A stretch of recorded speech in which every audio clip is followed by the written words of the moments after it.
Meus irmãos, a paz do Senhor, fiquemos de pé.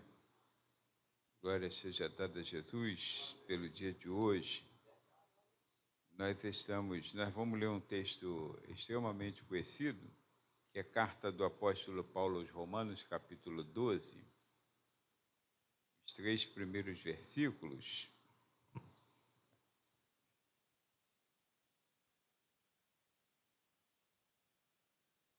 Capítulo 12.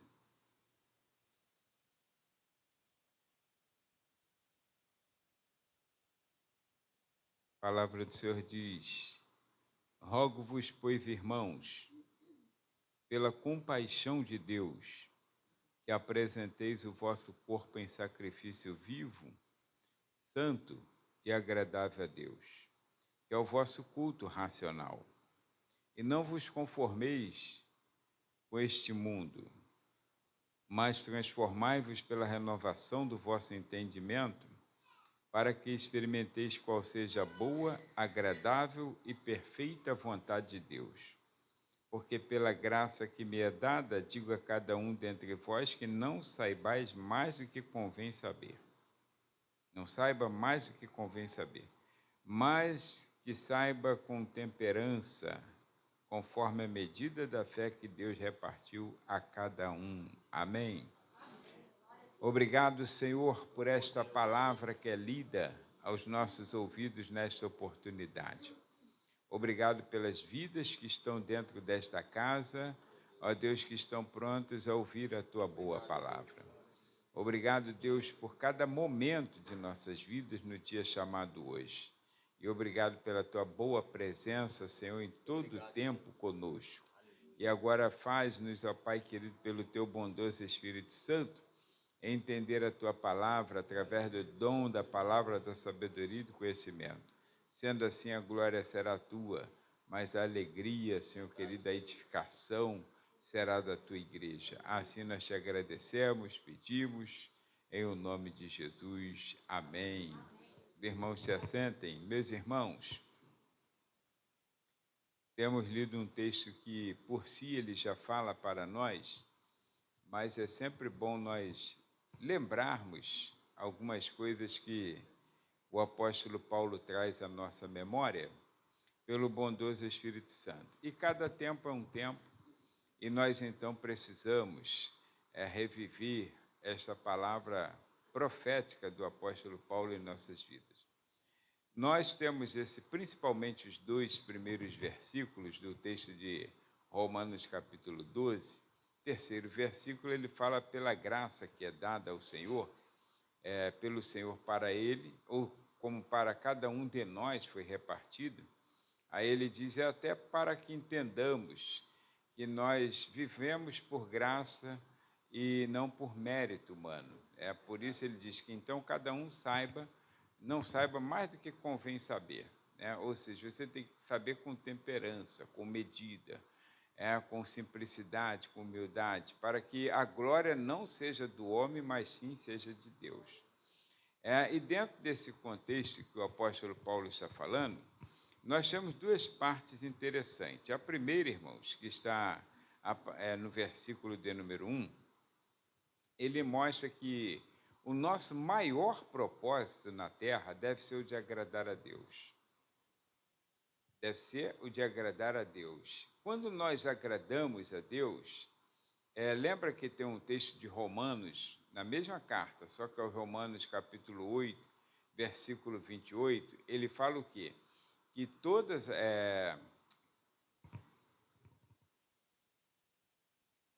Perdão pela... sim, eu queria citar o versículo por meio, mas depois eu lembrei, não vale a pena citá-lo pelo meio. Mas ele diz assim, que todas as coisas cooperam para o bem daqueles que amam a Deus. Aí ele diz assim, e amar a Deus é alguém que, quando você ama uma pessoa, você procura sempre agradar a pessoa. Nunca vi uma pessoa que ama maltratar. Assim, vamos dizer, totalmente paradoxal, né? Quando uma pessoa fala que bateu porque ama, que matou porque ama. Não tem lógica, sabe? Não tem lógica, nem lógica bíblica, nem lógica assim psicológica, não tem lógica em nada, né? Porque quem ama procura fazer o bem. E então ele fala assim, que todas as coisas cooperam para o bem daqueles que amam a Deus. Ou seja, o maior propósito que nós temos é de agradar a Deus. Aí ele diz assim, que não andam, todas as coisas cooperam para o bem daqueles que amam a Deus, que foram chamados segundo o seu propósito, ou segundo a sua vontade. Então, quando nós estamos agradando a Deus, que é o nosso propósito agradar a Deus, amando a Deus, aí o propósito de Deus, na verdade, ele torna-se a nossa razão de viver. Às vezes nós vemos uma pessoa que ela está totalmente fora do propósito de Deus, ela não demonstra amar a Deus, não demonstra amar a Deus. Por quê? Como se demonstra o amor? Se demonstra o amor pela prática, não é verdade? Por a forma como você trata a pessoa, pela forma como você respeita a fala da pessoa. Então, mesmo essa pessoa presente ou ausente, você está demonstrando amor. E quando uma pessoa que não demonstra amor pelo seu modo de vida, a gente sabe que ela não ama a Deus, porque ela ama o pecado e não a Deus, então a pessoa fala assim, tudo está na mão de Deus, todas as coisas cooperam para o bem. Não é que todas as coisas cooperam para o bem, todas as coisas cooperam para o bem daqueles que amam a Deus e que andam ou foram chamados segundo o seu propósito, segundo a sua vontade. Então, quando nós estamos dentro da vontade de Deus, dentro do propósito de Deus, qualquer coisa que aconteça, boa ou ruim, aos olhos humanos, será bom para a gente. Vai dar bom no final. Aí é o caso de José, deu ruim, não parece que deu ruim para ele? Foi vendido como escravo, foi aprisionado, foi acusado, né? Ou seja, caluniado. José foi caluniado, não tinha um advogado para defendê-lo, né? Então, parecia que estava tudo dando ruim. Só que quando a pessoa ama a Deus, como era o caso dele, e que foi chamado, estava dentro do propósito de Deus, tudo deu certo. Caso de Abraão, saiu da sua terra, do meio da sua parentela, o homem que, segundo os historiadores, tinha uma situação avantajada na terra em que vivia, aí sai da sua terra sem nada, com uma mulher estéril, com um sobrinho a tiracolo, e Deus abençoou? Claro que abençoou, porque ele amava a Deus e estava dentro da direção de Deus. Então só funciona se você ama a Deus e se você está dentro da vontade dele. Se não, pode esquecer esse versículo. Agora, quando Paulo chega no capítulo 12, ele está ensinando isso no capítulo 8, né? Quando ele chega no capítulo 12, então ele começa a nos mostrar, irmãos, capítulo 12, versículo 1, que o nosso maior propósito, agora não é o propósito de Deus para nós, é o nosso para com Deus, tem que ser o de amar a Deus. Porque quem ama a Deus não fica no pecado. Quem ama a Deus, irmãos, evita o pecado. Não é que ele não vá pecar, porque o apóstolo Paulo aprendeu a amar a Deus, aí ele falou assim, ele estava até se lamentando e falou, miserável, infeliz homem que sou. Porque o bem que eu quero fazer não consigo, mas o mal está sempre presente. Quer dizer, mas ele queria fazer o quê? Era o mal ou o bem? Queria fazer o bem. Então, quem ama a Deus quer fazer o que é certo. Quer fazer o que é certo, mas faz o mal porque a nossa natureza, infelizmente, é uma natureza pecaminosa. Mas se estiver dentro do propósito ou da vontade de Deus, Deus garante. Deus garante qualquer pessoa que esteja no propósito dele, para qualquer função, as mais diversas funções. Aí, então, dentro desse assunto que o apóstolo Paulo traz, no capítulo 12, versículo 1, quando ele diz, rogo-vos, irmãos, pelo amor de Deus, pela compaixão de Deus, ele, então, diz-nos, irmãos, que tem 3 coisas que dependem de nós, tá? Depende de nós. Então, imaginemos, você foi chamado, segundo Romanos, capítulo 8, 28, você está sob o propósito de Deus, e então tudo vai dar certo, porque Deus fará dar certo. Agora, vai ter contratempos? Terá contratempos, né? Porém, você já sabe que você é mais do que vencedor por aquele que te amou. Mas tem coisas, irmãos, que nós precisamos decidir para nós, para nossas vidas. E então o apóstolo Paulo, ele disse, ele não rogou a Deus para que Deus fizesse. Ele rogou aos irmãos, porque assim como ele estava fazendo. Ele falou, então, irmãos, é preciso, 3 coisas que é preciso para nós. Primeiro, nós precisamos, irmãos, fazer um sacrifício vivo. Sacrifício vivo, né? Hoje eu tenho um auditório, né? Então, fazer um sacrifício vivo, irmãos, como está escrito aqui. Aí ele diz assim, então, olha, irmãos, que apresenteis o vosso corpo em sacrifício vivo. Olha, o corpo, irmãos, o apóstolo Paulo está tratando literalmente desse corpo que nós temos, que nós chamamos carne, tá? Literalmente. Agora, existe nas Escrituras a questão do que a gente chama de corpo material e existe o que chamamos de corpo espiritual. Dentro do corpo material, nós falamos que é essa sede da alma. A alma são os sentimentos, né? A alma é através do corpo que a alma se expõe, ou seja, e o corpo, então, ele é manuseado pela alma, pelos sentimentos naturais. Só que existe dentro de nós um espírito, um fôlego de vida chamado espírito, que Deus soprou em nós, né? A partir de Adão. Então, todos nós nascemos com esse fôlego de vida. E esse fôlego de vida chamado espírito, ele tem a tendência e a inclinação para as coisas espirituais. De maneira que mesmo uma pessoa que não tenha conhecimento nenhum a respeito de Deus, ela tem uma inclinação para a adoração. Pode não ter conhecimento de nada, das Escrituras, nunca ouviu falar da Bíblia, nunca ouviu falar de nada relacionado às Escrituras, né? Nem de um livro assim espúrio que relacione e fale sobre Deus. Ou seja, alguém que está lá no meio de uma mata indígena, lá naquele miolo, nunca ouviu falar de Deus. Quando você chegar lá como missionário, ele já tem uma religião feita por eles mesmos. Eles já adoram um totem, né, feito de madeira, eles já adoram alguma coisa, adoram a lua, adoram o sol, enfim. Porque a natureza, esse corpo espiritual impele a pessoa para cima, para o Criador. Ele, sabendo ou não, discernindo ou não, a questão do Criador, como quem o que ele fez, não precisa. Ele simplesmente tem essa direção. Então, e existe, então, nesse sentido, esse corpo físico que nós usamos, o espírito humano, vamos dizer assim, fôlego de vida, usa para nos conduzir ao Criador, e esse mesmo corpo físico usado para conduzir as coisas mundanas. O apóstolo Paulo, então, ele fala, irmãos, eu estou pedindo, pelo amor de Deus, como é a nossa expressão, que que vocês apresentem os vossos corpos em sacrifício vivo. Sacrifício vivo. Quando falamos disso, aí lembramos de textos bíblicos, tal como Gálatas, capítulo 2, versículo 19, e depois Carta aos Hebreus, capítulo 13, versículo 15. Olha, são textos que nos auxiliam na compreensão. Então, não é um sacrifício qualquer.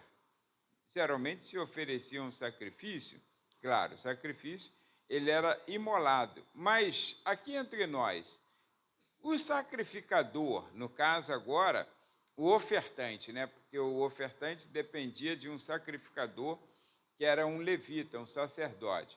Mas o ofertante, tanto quanto o sacrificador estava fazendo o papel daquele ofertante, tá, gente? Ou seja, quando ele levava um animal ao altar, no Antigo Testamento, é como se o ofertante tivesse, só que o ofertante não podia fazer. Ele tinha que ter alguém para fazer por ele. Agora, no nosso caso, o véu se rasgou. Então, você tem que fazer o teu sacrifício. E você que tem que se apresentar ao sacrificador, que é o próprio Cristo, que é o nosso sumo sacerdote. Então, qual é o momento em que alguém levou uma oferta morta? para o sacrificador? Alguém levou a oferta morta? Levava o boi morto, vou levar no carrinho de mão, que já está morto. Não, ele tinha que levar vivo. Da mesma forma que no Antigo Testamento só agradava a Deus um sacrifício vivo, que quem imolava o sacrifício era o sacrificador, da mesma maneira hoje, irmãos, a nossa vida precisa ser entregue ao Senhor, em totalidade, em vida, do jeito que você é, vigoroso, cheio de ideias, cheio de pensamento, cheio de força, cheio de energia, saúde. Então, se apresentar ao Senhor, como ele diz, em sacrifício vivo, para o sacrificador. Como o sacrificador já se sacrificou por nós na cruz do Calvário, então ele faz uma ação de resgate, ou seja, o preço que eu deveria pagar, aí eu continuo vivendo, mas agora fui comprado por ele, ele me resgatou. É como se pudesse, se acontecesse, aí então o sacrificador lá não acontecia assim, mas vamos dizer que ele, eu gostei desse cordeirinho aqui, não vou sacrificar, eu vou pagar o preço por ele, para ele não ser morto. Não existia essa possibilidade. O que existia era uma condição humana. Se alguém fosse para sacrificar, para ser sacrificado, então poderia ser resgatado. Por exemplo, todo primogênito era de Deus no Antigo Testamento, todo primogênito. Chegou a Ana Carol aí, Carolina. Então, todo sacrificador, todo primogênito pertencia ao Senhor, todo primogênito.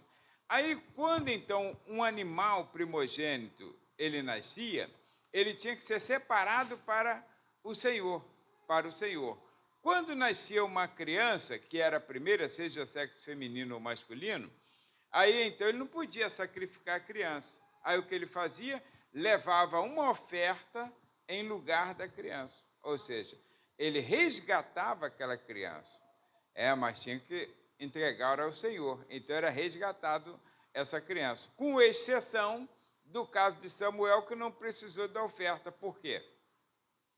Porque ele era melhor? Não, porque sua mãe pegou ele e levou até lá e entregou ele vivo. Não para ser sacrificado, mas para o serviço do Senhor. Então entregou Samuel vivinho da Silva lá. Mas mamãe e papai jamais faziam isso. Foi um caso inédito, o caso de Ana com Samuel. Aí então eles faziam o quê no filho primogênito?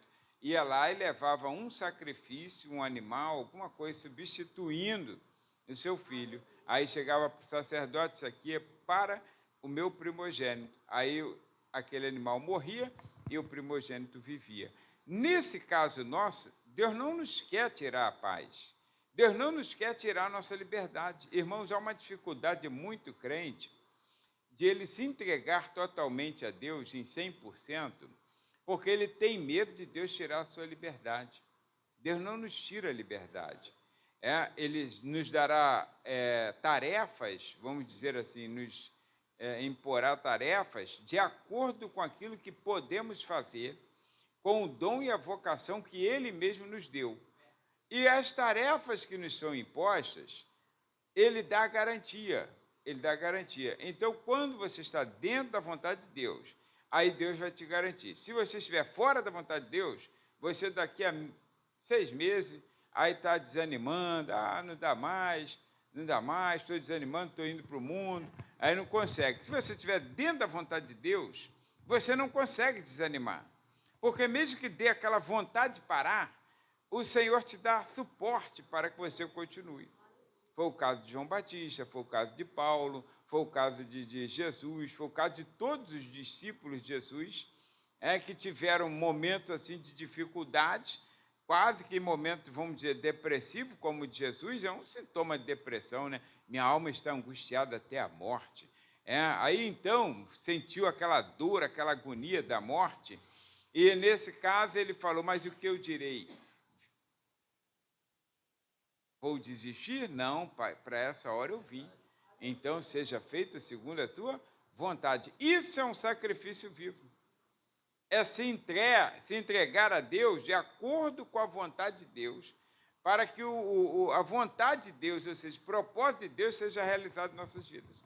Então, irmãos, observa, Sacrifício vivo. Aí eu citei aqui, por exemplo, Gálatas, não abri, está na parte? Gálatas, porque eu, pela lei, Paulo, pela lei, estou morto para a lei. A lei, que o apóstolo Paulo tanto achou que tinha vida, ele agora percebeu que ele estava morto pela lei. Mas morto pela lei, para viver para Deus. Por isso que ele fala assim, então, apresente o vosso corpo em sacrifício vivo. Você morre de um lado, ou seja, da sua vontade, das suas ideias, da sua ideologia, dos seus esforços humanos para compensação, irmãos, para viver para Deus. E viver para Deus, por incrível que pareça, irmãos, por incrível que pareça, né? Viver para Deus é você deixar, assim, o Espírito Santo de Deus te conduzir, é deixar ele te levar, é deixar ele fluir na sua vida. Né? Lembra quando Jesus ainda não estava vivendo para Deus, preste atenção, ele estava sendo criado e preparado para um ministério, né? Vamos dizer que seja profético, sacerdotal.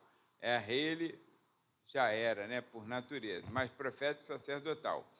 Agora, quando Jesus foi ao tanque batismal, ou, vamos dizer assim, ao Rio Jordão, quando Jesus desceu às águas, aí a Bíblia nos diz que o Espírito Santo de Deus o envolveu, desceu sobre ele, o envolveu. Quando o Espírito Santo de Deus o envolveu, a partir daquele momento, quando ele sai dali, percebe que quando ele vai ao Jordão, a Bíblia não diz nada que foi o Espírito que o conduziu para ser batizado por João. Ele decidiu se batizar por João.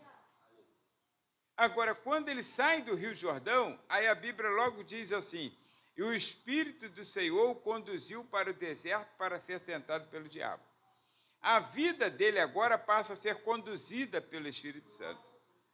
Exemplo para nós, quando nós sacrificamos um sacrifício vivo ao Senhor, o nosso corpo em sacrifício vivo, não é um sacrifício como a gente tem feito, eu tenho feito um sacrifício, eu faço jejuns, faço oração, vou para o culto, eu dou dízimo, e uma penca de pessoas se apega e fala assim, eu sou dizimista fiel. Por favor, irmãos, nunca use essa expressão, Quando é que alguma vez, os mais antigos aqui, ou os mais novos, já ouviram eu falar essa expressão aqui? Sou dizimista fiel. Não usa, porque isso é uma afronta a Deus. Isso é uma afronta a Deus, né? Eu sou dizimista fiel. Não, você é dizimista porque Deus te deu. E você tem um coração gracioso, grato a Deus, bondoso para com o reino de Deus. Agora, não é porque você é bom, não. E a nossa vida tem que ser de Deus, 100% da nossa vida. Tudo pertence ao Senhor. Do Senhor é a terra e a sua plenitude. Então, não é só 10%, não. Aí você fica se gabando que é um dizimista fiel. Irmãos, o que Deus tem a preocupação conosco é que nós sejamos totalmente dele e para o reino dele. Então, ele não tirará teu momento de lazer, não tirará tua alegria, não tirará aquele momento espontâneo que você tem. Percebe que Pedro, Tiago, João tinham suas características particulares, peculiares, e o Senhor em nenhum momento interferiu nas características dele. Apenas queria que eles se entregassem para o reino. E então, quando eles começaram a se entregar, foram conduzidos pelo Espírito Santo. É isso que Deus quer para nós. Sacrifício vivo, irmãos, é eu me entregar e falar para o Senhor, Senhor, eis-me aqui. Aí pronto, deixar o Espírito Santo de Deus sobre a minha vida. Ou seja, ser cheio do Espírito Santo. Ser cheio do Espírito Santo é viver a plenitude de Deus na sua vida. Ou seja, o tempo de Deus para ir, tempo de Deus para voltar. A gente fala assim, citando Salomão, há tempo para tudo na terra, né? Tempo para tudo debaixo do sol, tempo para tudo, né? Mas parece que nós não compreendemos que o Senhor que conduz nossas vidas em todo tempo. Aí a nossa vontade passa a ser secundária e a vontade de Deus primária. Por isso que ele falou, buscai primeiro o reino de Deus, as outras coisas e a sua justiça. As demais coisas são acrescentadas. E quero te garantir, irmãos, que quando nós aprendemos a fazer um sacrifício vivo, pouco nós nos preocupamos com coisas secundárias. Pouco, porque o Senhor, ele preenche tudo aquilo que precisamos. Pouco preocupamos. Então, olha, sacrifício vivo, aí Gálatas 2,19 nós citamos. Agora, Hebreus 13,15, carta aos Hebreus, diz assim, portanto, ofereçamos sempre por ele, está falando por ele, a Deus, está falando de Jesus, tá? Sacrifício de louvor. Então, sacrifício vivo é um sacrifício de louvor. Louvor, você sabe que é o quê? Admiração, elogio, respeito, honra, ou seja, tudo aquilo que nós precisamos a Deus. Aí, sacrifício de louvor. Isso é um sacrifício vivo. E como eu posso ter um sacrifício vivo, falar que eu me sacrifiquei ao Senhor, se a minha vida não é de honra a Deus? Ela não honra a Deus. Mas como pode ser assim? A honra a Deus, irmãos, o verdadeiro louvor é aquele que liberta. E é exatamente você fazer o que está dentro da vontade de Deus. Quando eu falo de propósito, eu já citei isso aqui em outra oportunidade, né? Quando a gente fala dessas questões de propósito, aí eu já citei, por exemplo, a vida de João Batista parece que foi um ministério sem fruto. João Batista se prepara há 30 anos e opera ministerialmente apenas 6 meses. Não parece sem fruto? Parece, mas não foi sem fruto. Ele viveu os 6 meses, ou os 30 anos da vida dele, sendo preparado para aquele momento profético, e esses 6 meses como profeta de Deus, era tudo que Deus queria para ele na terra. E ele profetizou ou não? Preparou ou não o caminho do Senhor? Preparou o caminho do Senhor. Então, o Deus não está preocupado, na verdade, comigo. Ele está preocupado em cumprir o seu propósito em mim. Lembra quando Jó tinha impressão assim, porque ele era um homem muito abençoado por Deus? Ele sabia disso, tanto que ele sacrificava pelos filhos, pelo perdão de pecados, pela vida dele. E então, lembra que ele estava preocupado? Aí, no final, capítulo 42, versículo 2, aí ele diz assim, do livro de Jó, verso 2, que é um livro poético. Aí, então, ele diz assim, bem sei eu que tudo podes, e que nenhum dos teus propósitos, ou da tua vontade, enfim, ou dos teus planos, né, podem ser frustrados. Ou seja, o propósito de Deus, aí ele entendeu, era mais importante do que ele próprio. Então, Deus não está preocupado com a pessoa em si, está preocupado com o propósito dele. Lembra que Deus garante, que eu falei, quando ele falou, Moisés, tu vai ao Egito e tira o povo de Israel de lá do Egito em direção à terra prometida, terra que emana leite e mel, que eu vou colocá-los lá. Aí Deus, então, fez Moisés ir. Moisés ficou com medo, não ficou? Mas deu certo? Claro que deu certo. Por quê? Era porque era Moisés? Não, não era porque era Moisés. Era porque ele estava exatamente dentro do propósito de Deus. Ele entrou na terra prometida? Não. Deus não prometeu a Moisés a terra prometida. Deus não prometeu. Deus prometeu Moisés, garantir Moisés, tirar ele de lá e conduzi-lo no deserto. Aí Moisés morreu no deserto, no finalzinho, lá na beira já do Jordão. Agora, Deus não prometeu a Moisés, não, tu vai entrar na terra prometida e você vai colocar o povo lá, não. Eu só preciso fazer o que é o propósito de Deus. Só. Então, a nossa oração, irmãos, é que Deus cumpra o seu propósito em nós. Qual o propósito de Deus para a minha vida? Qual o propósito de Deus para a sua vida? A pior coisa que tem é sair da vontade de Deus. Assim aconteceu com Moisés, assim aconteceu com Josué, assim aconteceu com Gideão, com Jefté. Lembra que eu já citei também Gideão? Gideão estava no propósito de Deus. Venceu, irmãos, venceu um exército inteiro com 300 homens. A proporção, segundo o cálculo aí, é de 450 homens para 1. Quer dizer, quase impossível, impossível de vencer. Mas Deus deu vitória, não deu vitória? Mas Gideão achou que ele que era o cara. Aí aconteceu o quê? Desviou. Não é desviar, é você cumprir o propósito, depois volta para aquilo que Deus quer para a sua vida. pode acontecer com um missionário em campo. Ele vai para o campo. Aí, quando está lá dentro do propósito de Deus, está tudo fluindo, mesmo com toda a aprovação, Deus está garantindo. Aí ele planta uma igreja e ele esquece o seu propósito e vira o pastor da igreja. Ele não foi chamado para pastorear, ele foi chamado para plantar a igreja. Ele é um apóstolo, ele é um missionário. Aí, quando ele planta a igreja e fica lá, aí ele começa a morrer. Aí começa a dar errado, ele não entende, mas eu não estou fazendo a vontade de Deus. O propósito de Deus é mais importante do que o que achamos ser a vontade de Deus. Então, aqui Deus te chamou a fazer, faça conforme as tuas forças. O resto ele garante. Agora, não faça o que ele não te ordenou a fazer. Aí não dá certo. Então, tem um ponto para você caminhar.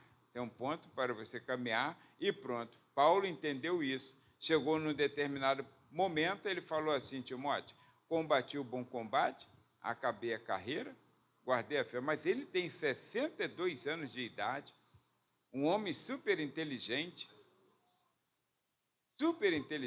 mestre, doutorado, aí agora acabar a carreira, assim, com 62 anos de idade, ele foi até cumprir o propósito de Deus, até que Deus me mandou. Era só isso que ele precisava. Então, o sacrifício vivo é o primeiro fato que nós precisamos atentar, que precisamos fazer. Eu preciso me entregar ao Senhor. Ah, mas eu já entreguei a minha vida a Jesus. Bom, entreguei minha vida a Jesus, de fato, como Senhor, ou entreguei apenas para a salvação? Tem gente que se entregou para a salvação, não dá para negar que a pessoa não seja salva. Entregou a vida a Jesus para a salvação. Agora, lembra que é Pedro que fala assim, santificai a Cristo como Senhor em vossos corações. Quer dizer, você precisa se entregar a Jesus, já se entregou, agora santificar a Cristo como Senhor. Aí, o Salvador salvou, atestou lá e disse assim, você está salvo, teu nome está aqui no livro da vida do Cordeiro. Agora, como Senhor, ele vai dizer, agora quem manda na sua vida sou eu. E às vezes falta isso em nós, é esse sacrifício vivo. Então, dentro disso aqui, aí o que acontece? Ele fala assim, e o sacrifício, irmãos, vivo, ele precisa ser santo. Ele fala, então, volta lá, por favor, Daniel. Capítulo 12, versículo 1, de Romanos. Sacrifício, aí ele diz assim, vossos corpos é sacrifício vivo, santo. Por quê? Irmãos, quantos sacrifícios vivos estavam sendo apresentados ao Senhor no dia em que Jesus chegou no templo? No dia em que Jesus chegou no templo, Lucas está ainda aí, para eu dar uma ajuda aí. No dia em que Jesus chegou no templo, o povo estava lá, não estava? Para sacrificar. Tanto que Jesus ficou indignado e fez o que com os animais? Abriu gaiola, arrebentou, vamos dizer assim, correio, deixou todo mundo ir. Mas aquilo não era sacrifício, não estava vivo? Por que não aquilo indignou? Porque o sacrifício, irmão, não precisa apenas ser vivo, não pode apenas estar vivo. Ele tem que ser santo. E naquele momento, todos aqueles sacrifícios que ali já estavam, vamos dizer assim, antecipadamente preparados para ir ao altar, aos olhos do Senhor, eles não estavam puros. Porque eles estavam profanando a casa de Deus, o altar. Então, aquele sacrifício vivo ia ser apresentado vivo, mas não santo. E se apresentou vivo, mas não santo, é profanação. Então, não é apenas um sacrifício. Por exemplo, na época que a gente chama do período interbíblico, quando Antíoco Epifânio, aí ele pegou, irmãos, o Império Grego estava no comando, aí ele pegou, então, uma porca e sacrificou no altar do templo. A porca não estava viva, mas era profana ou não? Então, não basta ser um sacrifício vivo, ele tem que ser santo. O que é santo, na verdade? O que é santo? Santo, irmãos, no sentido exato da palavra, é separado para um propósito. Separado para um propósito. Então, o sacrifício deveria ser vivo, mas deveria ser preparado para esse propósito. Então, ele já sai dali preparado. Por exemplo, aí o cordeirinho que Jesus viu, ele foi preparado para o propósito? Não. Ele foi levado, é tipo assim, você vai ali numa loja que tem aqui de bicho, ali, Amadeu Bicho, não tem, na Vila Norma? Aí tu fazendo a propaganda do camarada sem, né, sem ele saber, né? Aí tá ali, ó. Aí tu vai lá, aí tem um montão de bicho ali. Aí tem coelho, tem preá, tem galinha, tem tudo ali. Tem pato, o que você quiser. Aí tem aves, todo tipo de ave. Aí você vai lá e compra uma ave daquela. Para qual o propósito daquela ave que está ali? Não tem propósito. Então, no altar lá, naquele dia que Jesus chegou no templo, aqueles animais, aos olhos de Deus, todos estão vivos, mas nenhum está santo. Agora, quando eu saio de casa com o meu pombinho, uma suposição, para sacrificar, e vou levando esse pombinho para a casa do Senhor, seja perto ou longe, eu vou levando, ele está vivo e está santo, porque eu o peguei, o separei, o cuidei para apresentar no altar, com propósito. Então, o segredo é o propósito. O segredo está na santificação, na separação. A minha vida, ela não pode ser apresentada apenas viva, ela tem que ser apresentada santa.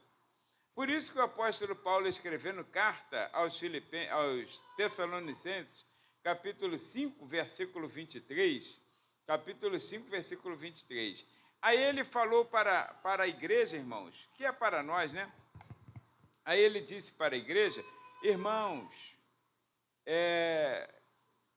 eu quero que vocês estejam apresentes ao Senhor, ou seja, se santifiquem em todo o vosso espírito, alma e corpo. Se apresente irrepreensíveis até a vinda do nosso Senhor e Salvador Jesus Cristo. Quer dizer, a minha vida, corpo, alma e espírito. Ou, tanto faz, espírito, alma e corpo, né? Se for o inverso, a ordem dos fatores aí não vai alterar em nada o produto. Então, o corpo, a alma e espírito tem que estar preparado para a vinda do Senhor. Ou seja, eu apresentei a minha vida. Está lá. Eu apresentei a minha vida. Mas, quando eu apresento minha vida, eu estou vivo. Mas não basta estar vivo. Tem que ser santo. E santo é separado para um propósito. Então, tem crente que ele é só crente. Ele é só crente, ele não é santo. Ele não se separa para Deus. Ele tem o nome escrito no livro da vida do Cordeiro, mas ele não se separa para Deus. E ali diz, e o mesmo Deus de paz vos santifique em tudo, e todo o vosso espírito, alma e corpo sejam plenamente conservados. Olha, Deus me ajuda.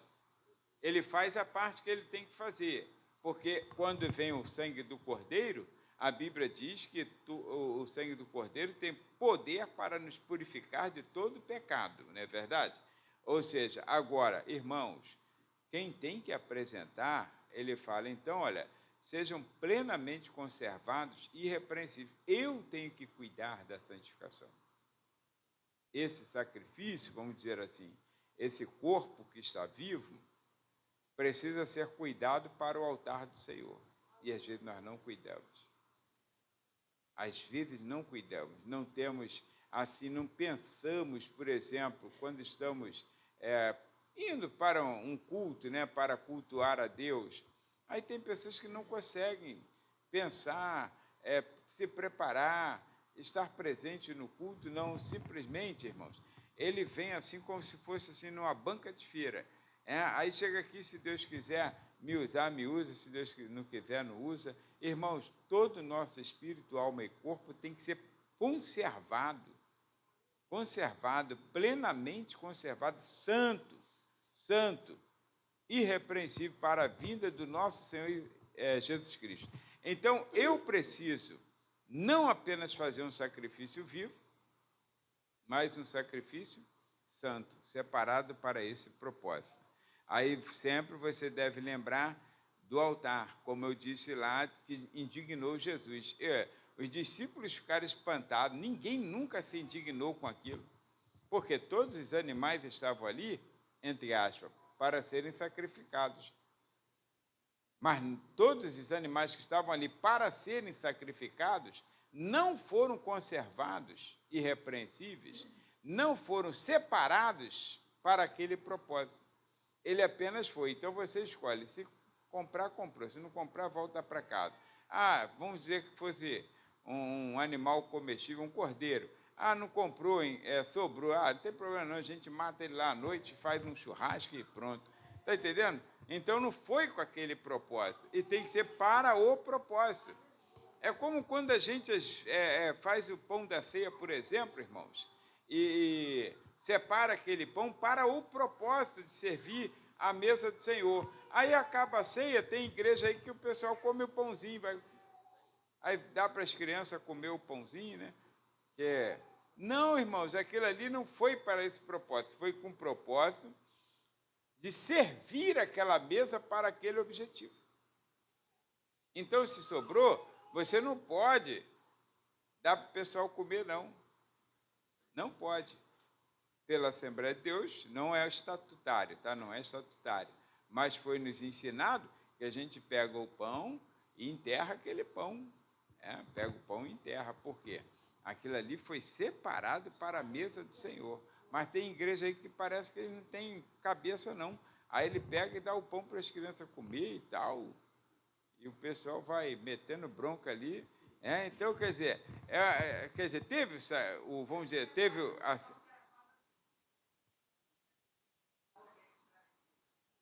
Tadeirão, você está demais, hein?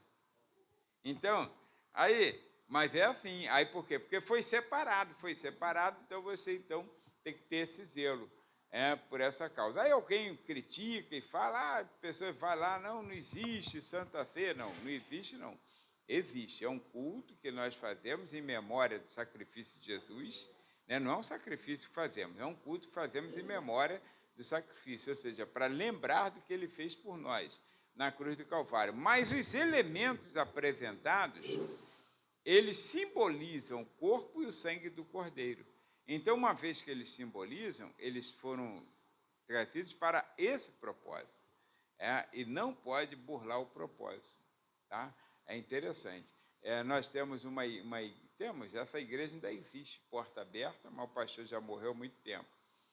Aí minha mãe um dia ficou indignada com o pastor, porque o pastor comprou pão na padaria. Aqui nós sempre tivemos assim, a irmã Aparecida fazia o pão, né, da ceia para o propósito, e depois passou a ser a irmã Solange, esposa do prefeito Joel. Quando veio a pandemia, aí nós passamos a comprar aquele kitzinho, quer dizer, com esse propósito. Então, já foi produzido para isso, né? E aí, depois de lá para cá, até hoje, a gente compra com a irmã Marta, do Cabralzinho, né? Os pães, porque ela já faz para servir as igrejas mesmo para esse propósito. Então, aquilo é um padrão, não é para criança comer, não. É um padrão para a Santa Ceia. Agora, aí o pastor comprava na padaria, comprava aquele pão careca, lembra? Não sei se ainda existe pão careca, né? Aí comprava o pão careca. Aí comprava aquele pão e levava para a igreja. Tudo bem, um pão careca, bonito, né? Escolher aquele bem envernizado, bonito, né? Aí comprava lá porque servia o pão, lembra que era assim? Partia o pão e manualmente a gente dilacerava ali. Aí um dia ele chega lá na hora da ceia, com o pão embaixo do braço, assim, né? Com o pão embaixo do braço. Ele não costumava andar de Bíblia, não. A Bíblia já ficava na igreja. Aí ele chega com o pão embaixo do braço. Aí na hora da ceia, irmão, na mesa da ceia, ele pega, tira aquele papel de pão, né, que a gente chama, que ainda era naquele tempo papel de pão. Aí tira, ele comprou, irmão, para a Santa Ceia, um pão doce. Aquele pão doce, não é pelo ser pão doce, mas aquele pão doce que, não sei se ainda fabricam ele, mas antigamente tinha muito nas padarias, jacaré. Quem conhece, lembra? Um pão doce que eles faziam de jacaré? Lembra disso? Grandão assim, né? Um jacaré. Irmãos, botou aquele pão na mesa da ceia. Como Deus vai abençoar esse pastor? Como Deus vai abençoar essa igreja? É como eu estou falando, ali é simbólico, mas é como se fosse um sacrifício, nem vivo era aquele, mas como se fosse um sacrifício vivo, mas profanando. Porque é uma profanação. As coisas de Deus precisam ser zelosas, serem caprichosas. Então, desde que eu vim para cá, eu não lembro de ter comprado pão assim comum numa padaria para colocar na mesa da ceia. Eu tenho um zelo com essas coisas. Às vezes eu vou na igreja, irmão, me incomoda. Aí eu vejo vidro de óleo de azeite, aquele vidro da Christian Grey ainda, né? Como é que é o nome? Eu trabalhei naquele molde da tampa, é cristal, né? Cristal, colônia cristal. Eu lembro que eu trabalhei, na década de 80, eu trabalhei no molde que fazia a tampa cristal. Eu trabalhei naquele molde, né? Então, na indústria de plástico, lá na Armep. Aí o que acontece? Olha, aí Christian Grey, irmãos, ou seja, acabou um vidro de perfume, aí ele colocou, é Davon agora, é Davon, né? Era Davon mesmo, né? Naquela época, é. Aí, olha, aí acabou o vidro de perfume, ele coloca ali o óleo. Não, irmãos, compra um frasco que nunca foi usado. Compra um frasco que nunca foi usado. Aí você apresenta ao Senhor e então coloca ali. É o óleo da unção. O óleo não cura, mas o zelo pela casa do Senhor, pelas coisas do Senhor, acaba Deus operando. O óleo não cura, o óleo é simbólico, né? Ele é um simbólico, é um simbolismo do Espírito Santo, da unção do Espírito Santo. Agora, irmãos, o zelo na casa de Deus é tudo. Então, olha, o sacrifício precisa ser santo, precisa ser santo. E além de ele ser santo, irmãos, ele precisa ser agradável. Olha, tem que ser vivo, mas o vivo pode ser profano, como eu falei, pode não ter sido santificado ou separado para aquele propósito, que eu tenho um montão de crente. Lembra que Jesus fala para uma igreja, a igreja de Sardes, capítulo 3 de Apocalipse, versículo 1, aí ele fala assim, tu tem nome de que vive, mas está morta. Quer dizer, não é santa. O sacrifício não é santo. O sacrifício está vivo, mas está morto. Aos olhos de Deus está morto. É como se não existisse. Sabe? Aí, olha, está escrito lá, ó, tem nome de que vivas, estás morto. Muito crente assim, irmãos, tem nome de que vive. Ele tem nome de crente, vai um Bíblia lá, vai um crente, vai um evangélico, vai um gospel, mas está morto. Porque falta santificação na sua vida, separação para o serviço de Deus. Então, olha, aí, além disso, o texto de Romanos, capítulo 12, versículo 1, além de ser vivo, sacrifício, ser santo, separado, para esse propósito, irmãos, a tua vida tem que ser para servir a Deus, irmãos. Não pode ser para servir ao mundo. Não pode ser para servir a Satanás. Tem que ser para servir a Deus. Tem que ser também um sacrifício agradável. Está escrito ali, ó. Vivo, sacrifício vivo, santo e agradável a Deus. Porque tem sacrifício que parece estar tudo certinho, mas não agrada. Ou não? Tem sacrifício que não agrada. Tem sacrifício como o de Caim agradou a Deus? Está tudo certinho, né? Mas não agradou a Deus. Tem sacrifício que não agrada.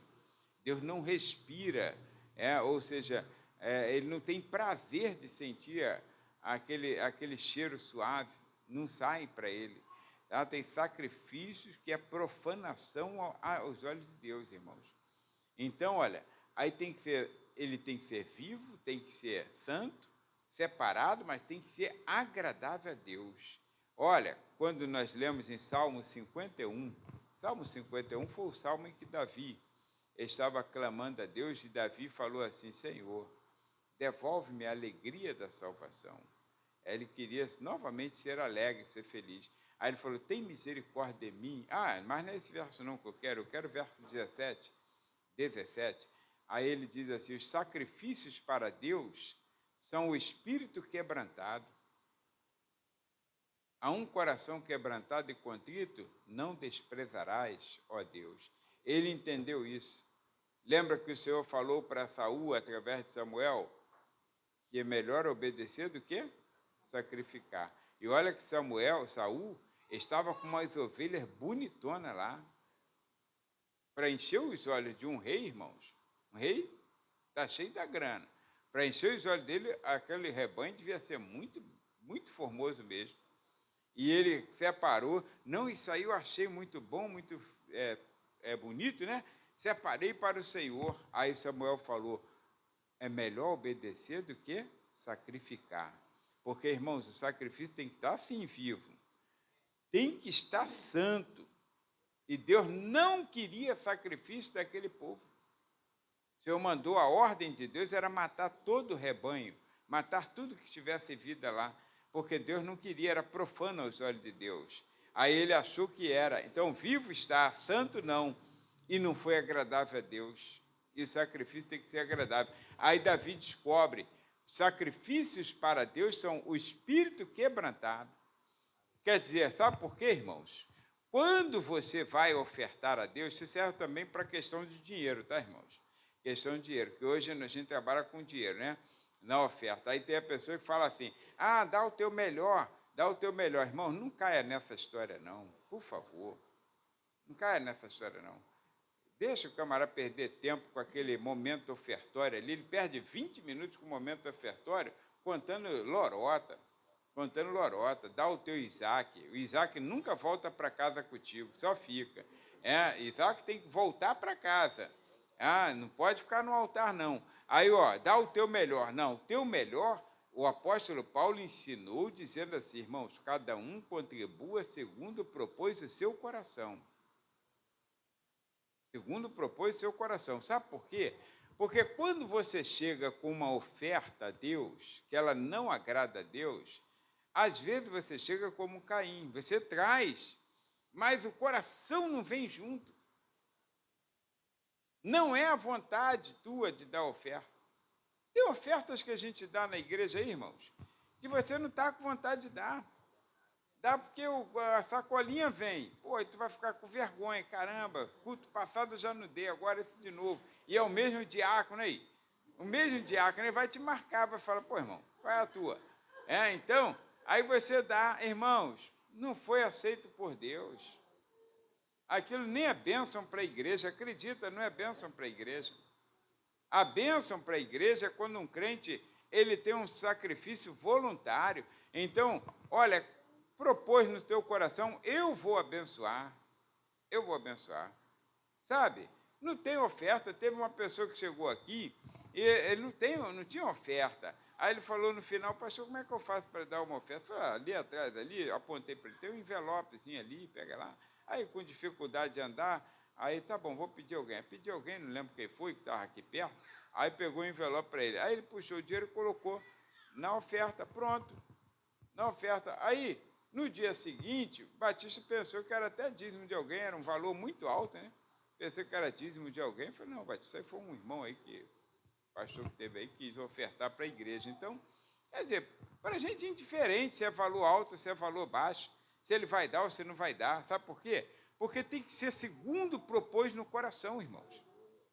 Não pode ser aquela coisa assim, choramingando, né? Aquela coisa assim obrigatória, porque alguém falou e depois você sair por aí, meu Deus, não volto mais. Então, olha, o apóstolo Paulo ensinando, ele falou que o sacrifício tem que ser agradável. E Davi teve um discernimento dizendo que, irmãos, Deus não rejeita um coração contrito a um espírito quebrantado.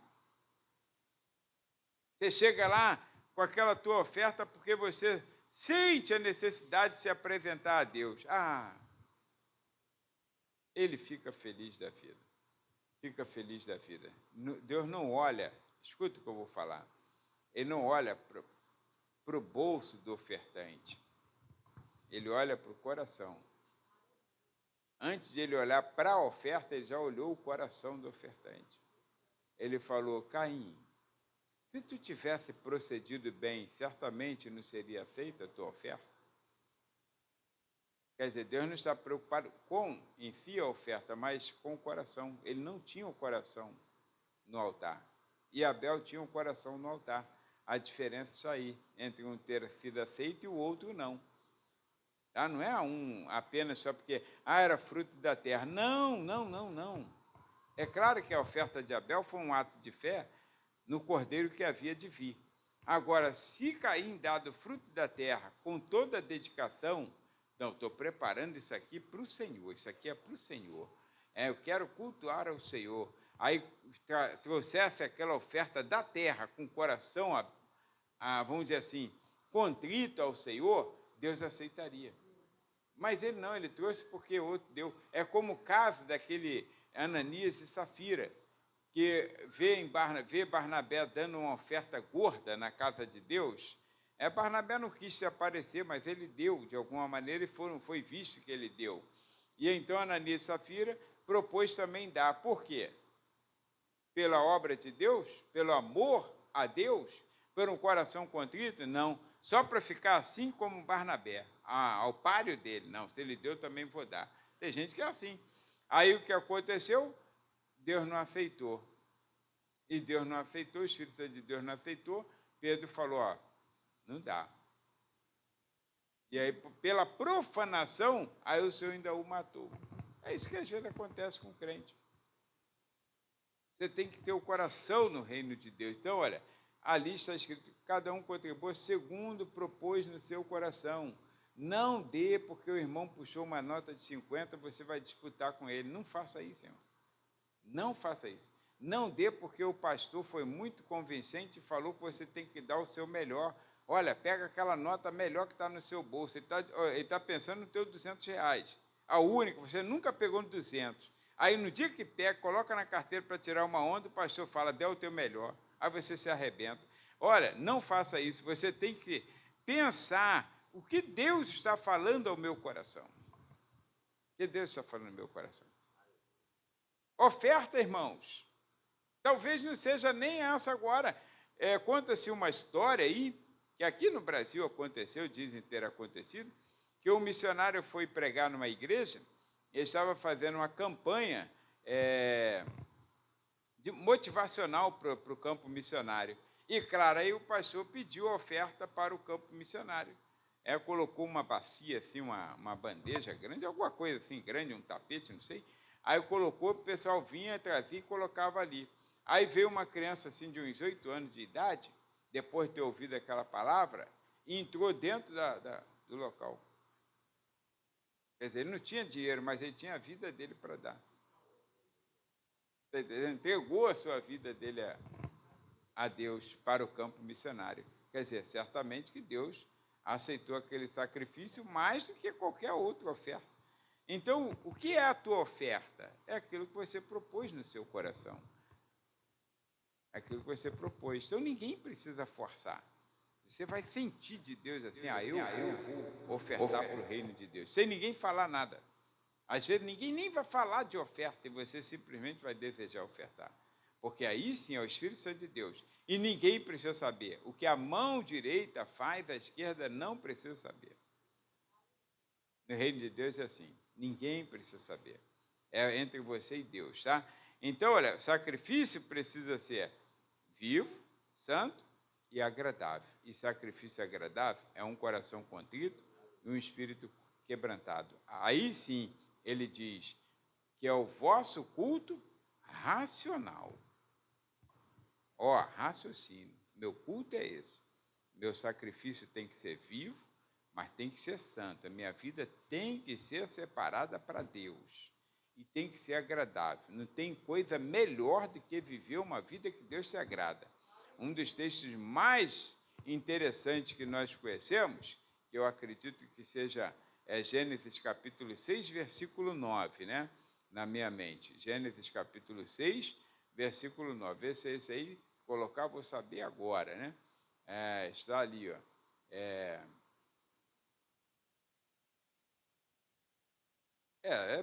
Esse faz parte, sim, mas não era bem esse que eu queria, não. É que eu estou cheio de clipes aqui, ó, prendendo algumas folhas aqui, mas eu vou abrir aqui para ver. Mas esse aí, pode deixar esse aí, tá?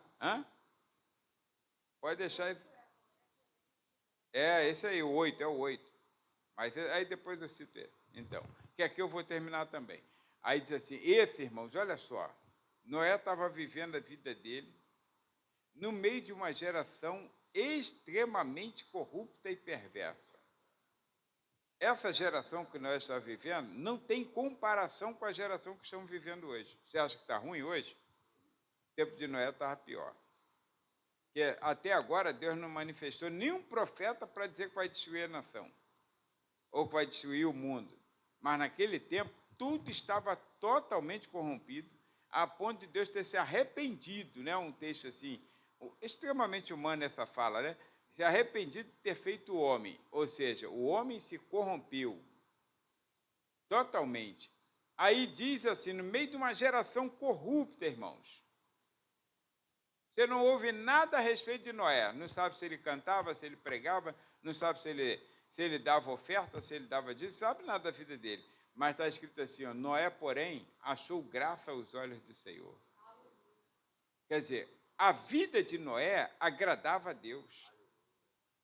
O modo de vida dele agradou a Deus. Em meio a uma nação corrupta, onde toda a multidão de gente do mundo da época estava corrupta. E aí Noé achou graças ao Senhor. Isso quer dizer no texto, a gente fala assim como se fosse original, né? Não existe texto original, tá, gente? É uma fala que os pregadores usam, mas não existe texto original, existem textos antigos. Então, nos textos mais antigos, isso aí significa dizer que Deus abriu um sorriso para Noé. Quando você acha graça na criança ali, você faz o quê? Um sorriso, não abre um sorriso? A criança engraçadinha, você abre um sorriso. Isso é natural nosso, tá? Natural. Você achou graça em alguma coisa, você abre um sorriso. Deus abriu um sorriso para Noé, porque Noé tinha uma vida santa na presença de Deus. Humana, mas santa. Então é um sacrifício vivo, santo e agradável a Deus. É isso que Deus quer de nós. Amém? Então fico com essa palavra hoje, porque a segunda parte não dá mais para falar, já foi. Que era o versículo 2, só fiquei no 1 mesmo. Mas um dia eu vou falar nele. Quem sabe sexta-feira que vem, né? Aí fala sobre ele. Tá bom? Deus abençoe. Não estou prometendo, tá, irmãos? Porque às vezes não é a vontade de Deus para o dia, né? A revelação para o momento. Então vamos ficar de pé? Vamos fazer oração.